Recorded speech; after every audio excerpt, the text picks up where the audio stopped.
I'm always excited that I can introduce people to highly nutritious invasive plants, and it's a win-win situation, really. You know, we as foragers, when we collect invasive plants, we get a seemingly unlimited supply of valuable food, while the environment receives less seeds from an ever-encroaching invader. So the highly invasive plant I'm speaking of today is the Elaeagnus umbellata, or the autumn olive. So the autumn olive, actually, it is one of 50 to 70 species in the Elaeagnus family. So some of you may have heard of the Russian olive or silverberry. These are just other names for very similar members of this family. And they all look similar. Some of them might have more narrow leaves or a berry that's a little bit more elongated, but they're all pretty much the autumn olive or the Russian olive. And these bushes, believe it or not, were introduced to America from their native Asia from as early as the 1830s. They were promoted throughout the 1900s by the U.S. Soil Conservation Service as an effective erosion control and for conservation of wildlife. However, due to its hardiness and the ability to grow almost anywhere, the tasty berries it offers for birds everywhere, this large bush has proliferated to national invasive status in most parts of the US and in Europe as well. Each bush can grow up to 10 feet tall or more and can produce up to, get this, 200,000 seeds per year. And it grows quickly, filling up areas where native plants have been eaten by wildlife, taking control of disturbed areas like cleared lots and roadsides before native species can take hold. So now for the good news. Autumn berries are not only tasty and plentiful, but they're extremely nutritious as well. High in vitamins A, C, and E, these tangy, slightly sweet berries pack a superfruit-worthy catalog of nutrition. The phytonutrient lycopene is up to 17 times higher in these little fruits than in raw tomatoes. Other compounds with antioxidant effects like beta-cryptoxanthin is up to 10 times higher in autumn olives than in oranges and tangerines. Even the seeds contain omega-3s and vitamin E, so go ahead and chew them up along with the berry. They're soft and easy to chew. So on this next slide, what I'm going to do is I'm going to talk about how to identify this bush, because there is a poisonous lookalike. So and also back on the last slide, I don't know if you noticed the allergy warning here, because autumn olives aren't actually an olive or a berry at all. They're actually a stone fruit like cherries and peaches. So if you have a stone fruit allergy, you should avoid the autumn berry or the autumn olive. Okay, so if you want to find some of these in the wild, you won't have to look very hard. They're anywhere disturbed soil is. And they flower from May to June, white to pale yellow, trumpet-shaped blooms, which are not very fragrant. Unlike their sometimes poisonous lookalike honeysuckle, whose trumpet-like blooms are very sweetly fragrant. I'm sure you're familiar with how honeysuckle smells. You can also tell the difference between autumn olive and honeysuckle by looking at the leaves. Each entire ovate, smooth-edged autumn olive leaf grows alternately down the twig, whereas honeysuckle leaves grow oppositely on the twig. Even more noticeable to me, however, are the beautiful, almost magical silvery scales on the back of every autumn olive leaf and strewn across the surface of every ripe red berry like so much stardust. When the wind tosses the shrubs, you can see the silver almost sparkle as each leaf turns itself over in the breeze. As you can see, autumnberry bushes can grow pretty much anywhere. We're in a suburban neighborhood and we're by a roadside, and you will find these invasive bushes by roadsides, dirt roads, ditches, empty vacant lots, by trailheads, on bike trails, pretty much anywhere there's disturbed soil. And they can grow to be about 10 feet tall or more. As you can see, this tree very, very quickly, not tree, but sometimes they look like a tree because the bushes are so big. grow out of control very, very quickly. So let's identify this so we can make sure that we know we have autumn olive or autumn berry. One of the bushes that gets confused with autumn berry often and is a poisonous bush is honeysuckle. As you know, honeysuckle can grow in a vine or a bush. And so let's take a look. I've got a honeysuckle bush branch, and we'll pull down one of these autumn berry bush branches. Let's see, let's find one over here. Have ovate leaves, green ovate leaves. But if you look very carefully on the autumn berry branch, the leaves are taking turns going down the stalk. This is called alternate leaf pattern. This is an alternate leaf pattern. See how they're not opposite each other. But if you look at the honeysuckle bush, these leaves are growing directly opposite each other down the branch. This is an opposite leaf pattern. So there's a huge difference there with the leaves growing in an opposite leaf pattern down the leaf stem or the branch on this honeysuckle bush. And the autumn berry bush, the leaves are taking turns going down the branch and growing alternately. Another difference is the underside of the leaf. If you look at the underside of the autumn berry leaf, it's very shiny. There's silvery scales all over the backs of the leaves. This is why when you see the wind blowing on these, when you're driving by in your car, you'll notice just this beautiful silvery wave of the autumn berry leaves turning themselves over in the wind. So I can spot these bushes from pretty far away driving, and I find a lot of locations like vacant lots that have them that way. So if you look at the honeysuckle, the underside of the leaf is just a lighter green compared to the top of the leaf, and it's not silvery at all. Another difference between honeysuckle and autumn berry bushes is in the springtime, they both have trumpet-like flowers, but the flowers on the autumn berry are not as yellow as the honeysuckle flowers, and they don't have that wonderful honey-like aroma that the honeysuckle flowers have. In fact, autumn berry trumpet-like flowers don't have much of an aroma to them at all. And another difference are the berries. Honeysuckle berries are red, just like the autumn berry is, but let's take a look at these autumn berries. They're red like the poisonous honeysuckle berries, but if you look closely at the surface of the berry, it almost looks like there's silvery dust strewn all over the surface of the autumn berries. These are actually silvery scales, the same scales that are on the backs of the leaves. Honeysuckle berries have a smooth, unflawed surface. They don't have any silvery scales, so even the berries have unique identifiers that you can look for. You can see on this slide, we were talking about when to harvest these.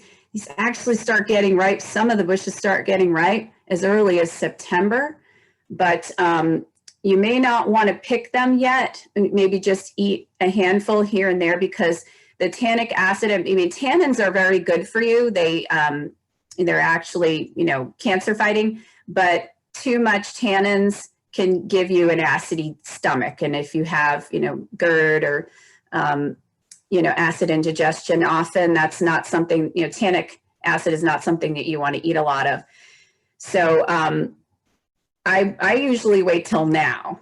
And I've had some people on my Facebook and Instagram saying, oh, but my bush, everything fell off of it. Well, maybe yours was one that, got ripe in September and early September, but that's okay, because there's lots and lots of bushes out there that are just heavily laden with these berries. And like I said, up to 200,000 berries can be on one bush every year. So I like to go to places where there's a lot of bushes. So, and that's coming up. I'm going to talk about that. So if, each one of these fruits here, as you can see, It's actually called a drupe. That's the, the botany term for it. They start out green, when they after they flower, you get this little hard green football shaped berry. That's the beginning of the berry. And then it turns orange. And then finally you get the bright red of a ripe berry. When you harvest the drupes, it's really, like I said, it's up to your taste buds. Some people really like them very tart and cranberry-like. And that's when you would get them in September. And then you can harvest them all the way into November. I've harvested these even after a hard frost. And a hard frost is you have to have 3 days in a row of below freezing weather. Then they start to drop off. And so you want to get them, after a hard frost, they are really sweet and pretty much all the tannic acid is gone and they're soft. So when you pick them, they'll just kind of be mushy, but they are really, really sweet then. And there's a little bit of like a tomatoey aftertaste to them at that point because all the tannic acid is gone, but that lycopene, remember that lycopene that tomatoes have, they share that lycopene. So you're going to get a little bit of that tomatoey flavor, and it's more of a pomegranate flavor when they're completely ripe and that tannic acid is gone. So it really, it's up to your taste buds. If you pick them in September and you don't really like them, they taste like a completely different berry by the time it's like late October into November. So if you like that, mouth puckering, astringent fruit taste, you can get them in September, but I prefer, October into November. So you want to look for sunny areas. And in the middle of the woods, I have found these berries in the middle of the forest, and they almost don't have any berries at all because there just isn't enough sunlight to produce anything. So, even though they're in the middle of the forest, they don't really produce berries. And I would look in like vacant lots and stuff. So you're going to see when I get out here. When you're picking also, some of them do have, some of the bushes, not all of them, have like a big thorn every once in a while down the branch. So you just got to watch out for that. You'll see when I'm picking in this harvesting video.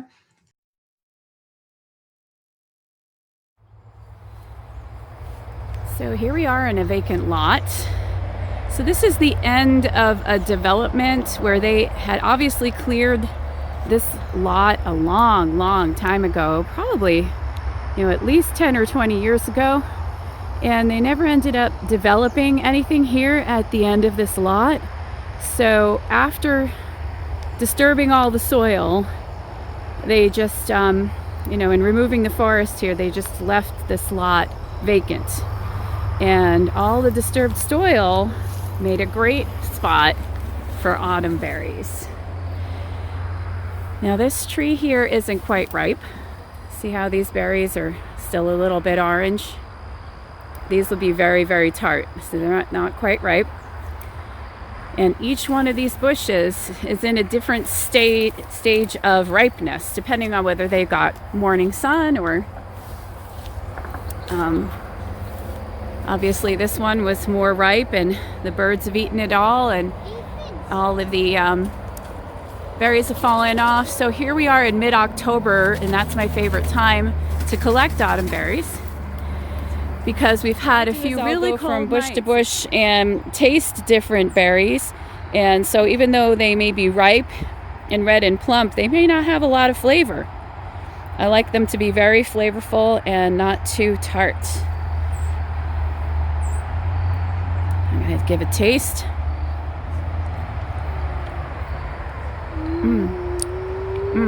These have a lot of flavor.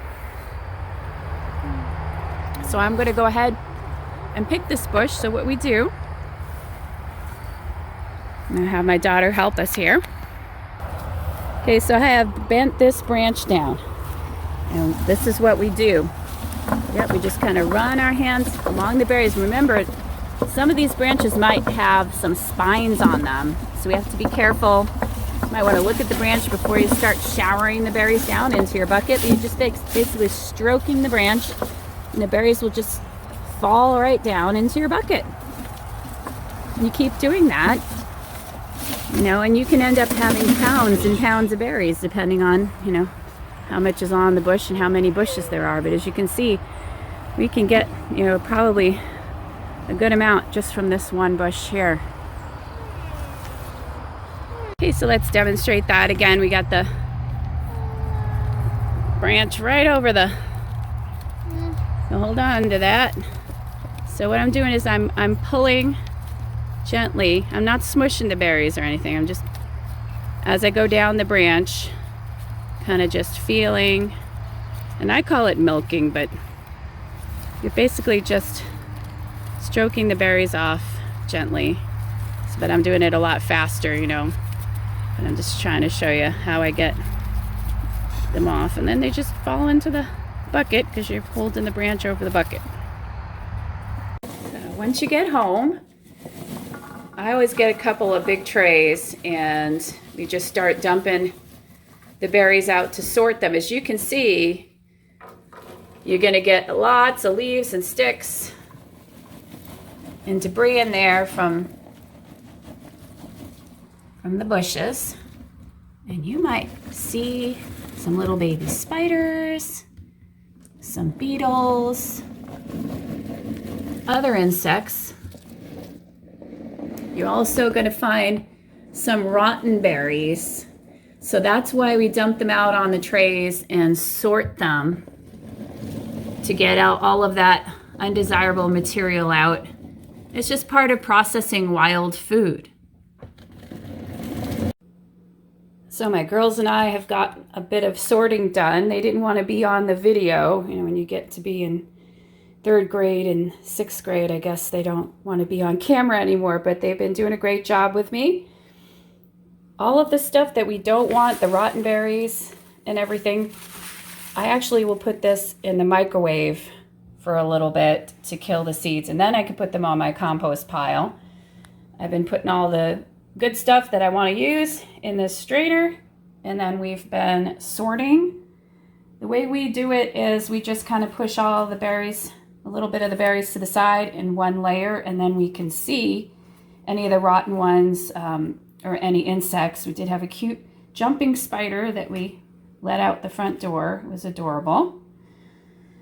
And here on this tray, same thing. You know, we just push everything over, and then we can see what we need to get rid of easier. Like, see this rotten one right here? I'm gonna put it right over here. So that's how we do it. You can, you know, of course, there's other methods that you can try, but over the years, that's what we do.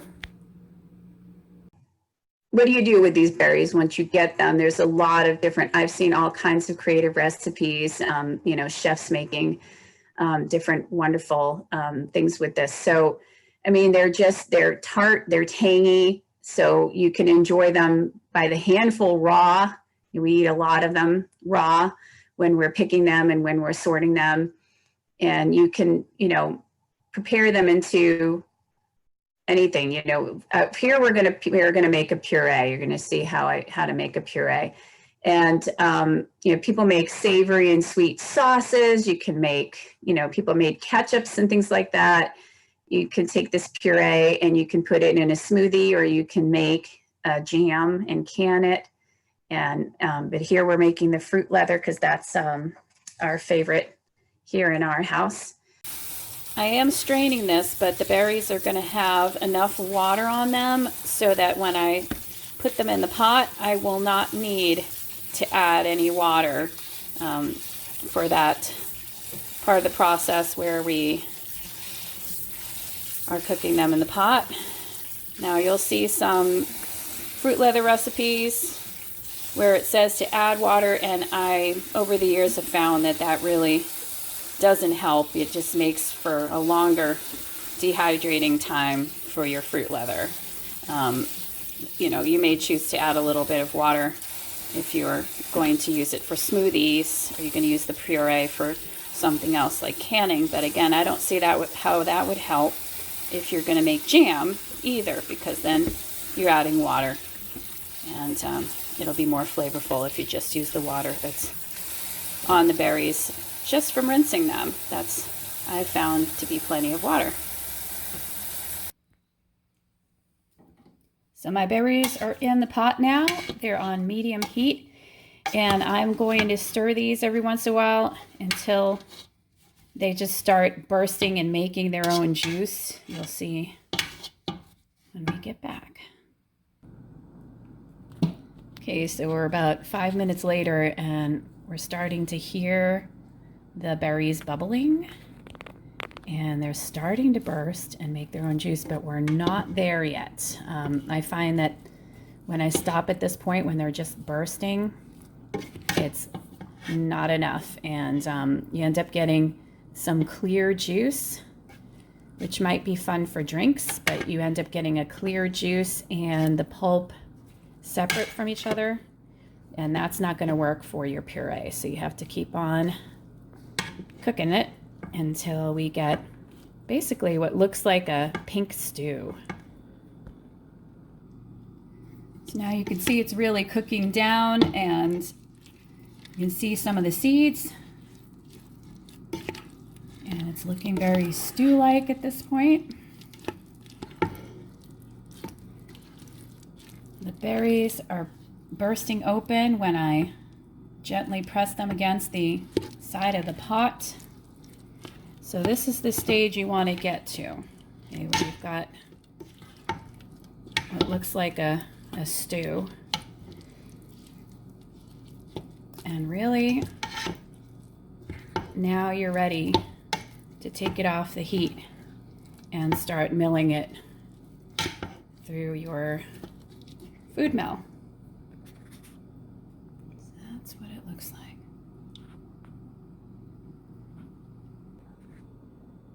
So here I've got my food mill. This one I guess is a Cuisinart. I think it was like 25 bucks or something.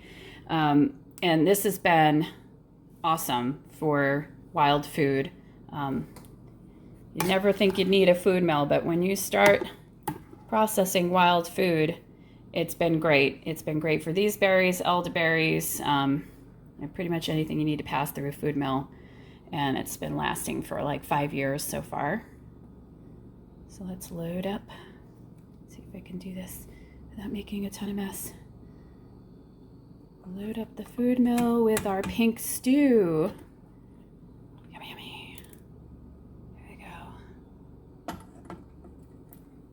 There. Okay. So we just start cranking this thing. I mean, it's food mill. Okay, one-handed is not going to work, so I'll pause for a sec. Okay, so we went for a few cranks here, and this is what you get. That's the puree. So I've got 14 cups of berries here to pass through this food mill, and I'll catch you after I process it all here. Okay, so I have passed the 14 cups of berries through the food mill, and here is the pulp that I got, and here are the skins and the pits, which my chickens are going to love.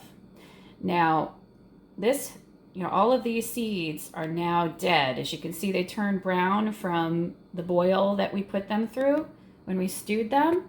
So they are no longer fertile seeds. So when I feed these to my chickens and they eat them, they're going to get all the nutrition, but they're not going to be spreading the seeds and, creating seedlings anywhere. All of these seeds are now non-fertile.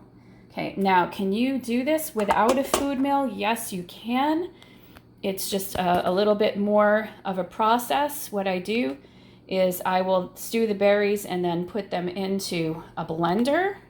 Like over here, you can put them in a blender, and what that does is it turns it into a puree, and then all the seeds separate, and then you have to pour them through a metal sieve and then push everything through with a spoon, push it through the metal sieve so that you are left with the seeds and the pulp, and it's a lot more of a painstaking process to use if you don't have a food mill, but yes, that's how you would do it without a food mill.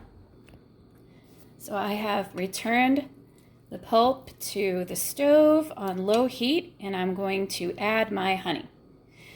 Now, this is for the fruit leather. If you do not want to make fruit leather, you would then take your pulp and go on to do a smoothie, or make jam according to like a raspberry jam recipe. So you wouldn't be, returning it to the heat and adding honey. But I'm going to go on to make fruit leather because it's very, very popular in my family, and my kids' favorite way to eat these berries. They love them raw, and they eat plenty of them when we pick them and when we're sorting. But their favorite way to have autumn berries is as a fruit leather, and it does make the tastiest wild fruit leather that I've ever made. It's tastier than blackberries or any other wild fruit made into a fruit leather, in my opinion. So, like I said, I've got 14 cups here, so of course I added more than a couple of tablespoons of honey. So the recipe that I have coming up is for 6 cups of berries and how to make that into a fruit leather. And by the way, if you don't have chickens, you can feel free to compost those seeds. Once they've been stewed, you can put them in your compost, and they're safe to put in there. You're not going to spread any invasive species that way. So we're stirring in the honey. And this is to taste. So once you put in your couple tablespoons of honey in that recipe, if you don't find that it's sweet enough for you, by all means, you can add some more honey to taste. And you do need to have honey if you're going to go on and put this on a fruit roll tray to dehydrate, because without any honey at all, it's going to be very tart. But without any honey at all, it's going to stick to your fruit roll tray. So you've got to have at least a couple of tablespoons of honey in there. And we're also going to spray the fruit roll trays with some cooking oil. So over here I have my Nesco food dehydrator, and I am not promoting any particular brand, but I just happened to buy this 5 or 6 years ago, and it's been a workhorse. I absolutely love it. It was not that expensive. You can do your fruit roll without a dehydrator, and you can do it in your oven at low setting and just sort of prop your oven open. But it's just having this dehydrator. It's been wonderful. I've dehydrated wild mushrooms in here.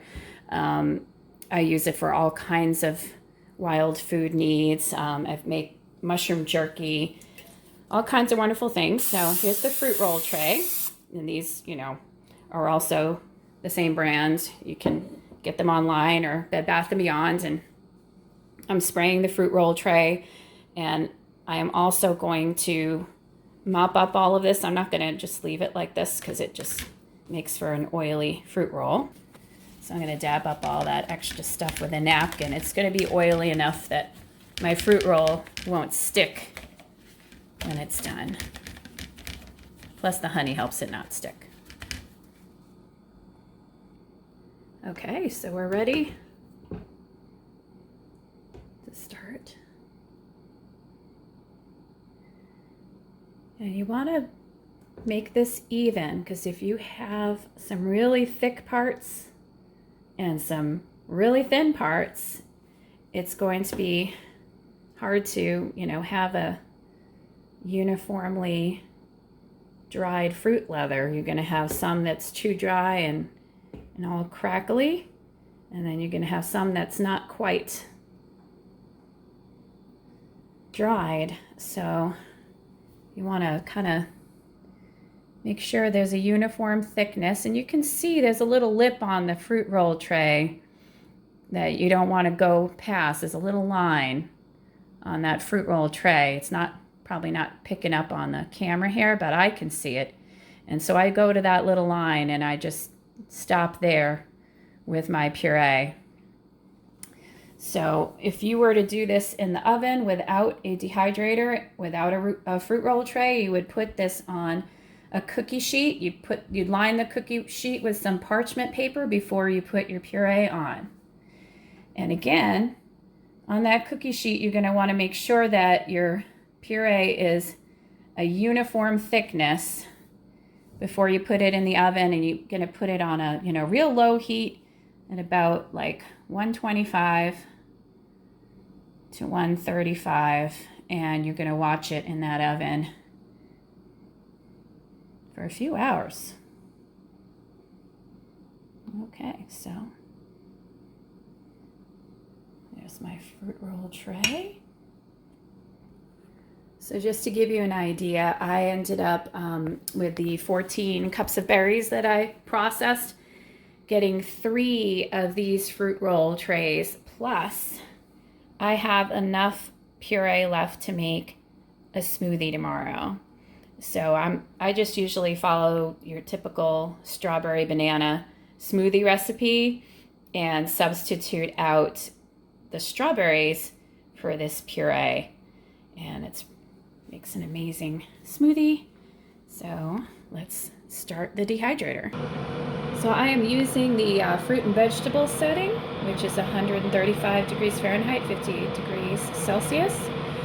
And this takes several hours. So I've had it take 8 hours, 6 to 8 hours.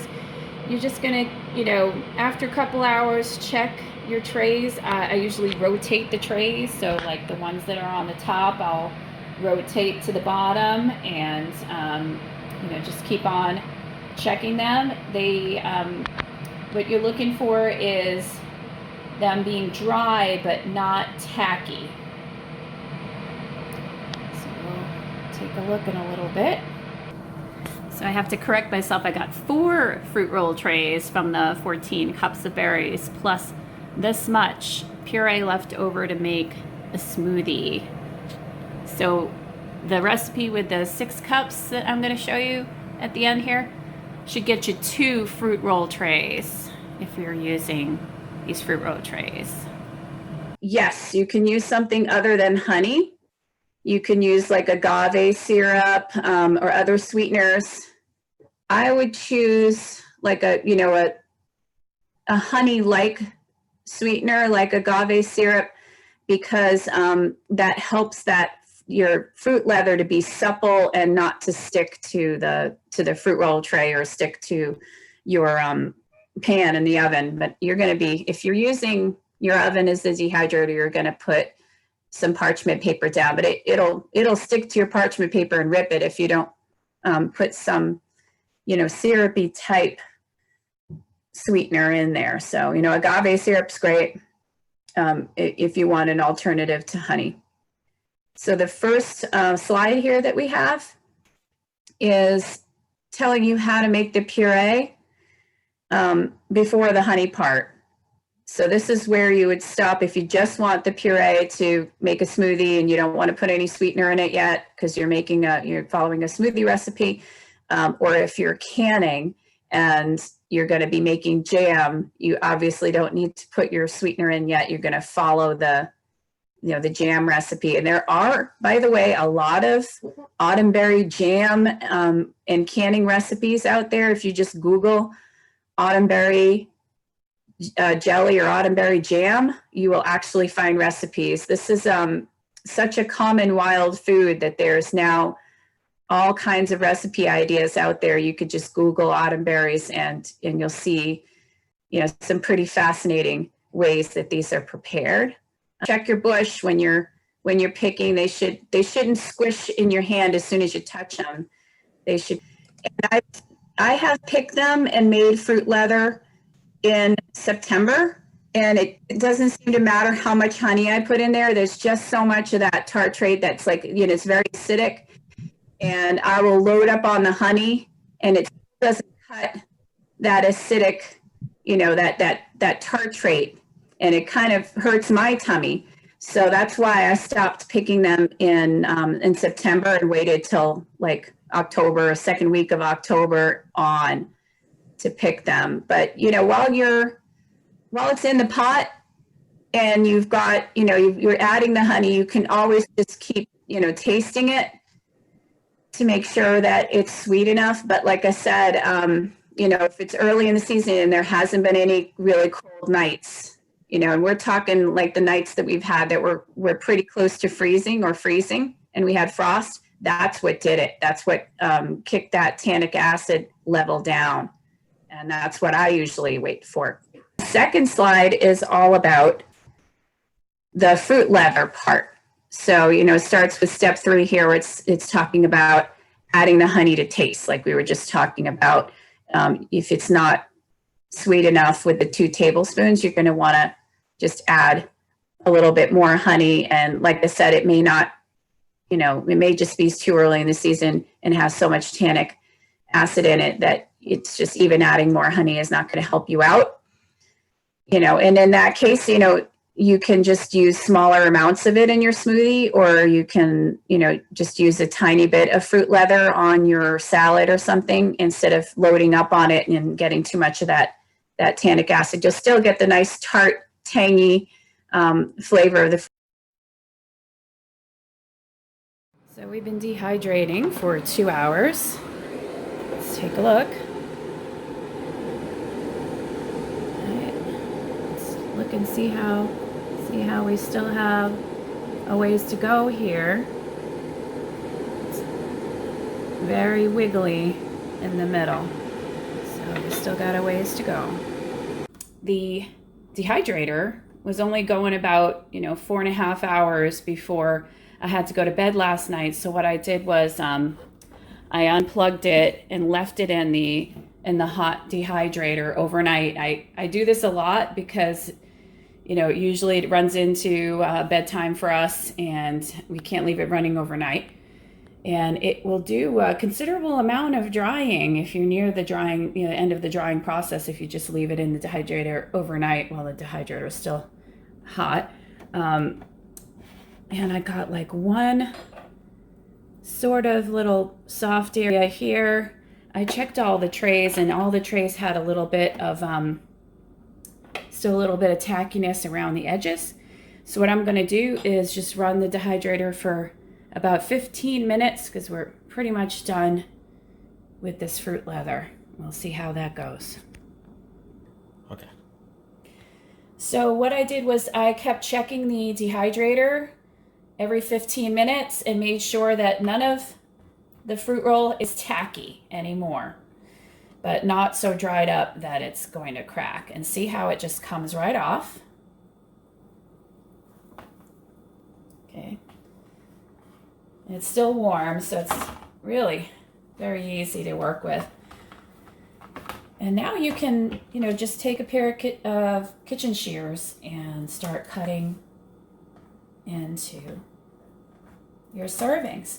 So my kids like these for snacks. I will give them a couple of wedges, just, put them in a snack bag and put them in their lunchbox. They love it. Another fun thing is, melting some melting chocolate. I prefer, a dark chocolate that's a little healthier than the ones you find in the craft store. And you just dip it up to here, and you'll have a really delicious dark chocolate treat. It ends up tasting kind of like a chocolate raspberry truffle. So there you have it.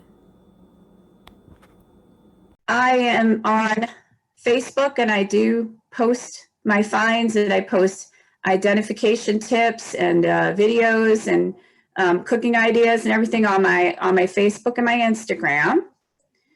And then I am also on Etsy, but this assortment of stuff that I make, you're not going to see that amount of stuff on Etsy. I will only have certain products that are easy to mail that I make a lot of on Etsy. So like if I'm doing a farmer's market or something, or a class, I'll have a lot more stuff than I would have on Etsy. And finally, I have a YouTube, and that's where I have, my real good full-length videos where I'm out, I'm out in the forest identifying mushrooms for you, and I'm, maybe cooking the mushrooms and different plants and things. So that YouTube, everything is Cooking with Mrs. G, by the way. I started out as Cooking with Mrs. G, and so I just made everything Cooking with Mrs. G. I started out teaching kids, and then their parents wanted me to teach them as well. So the Cooking with Mrs. G kind of stuck.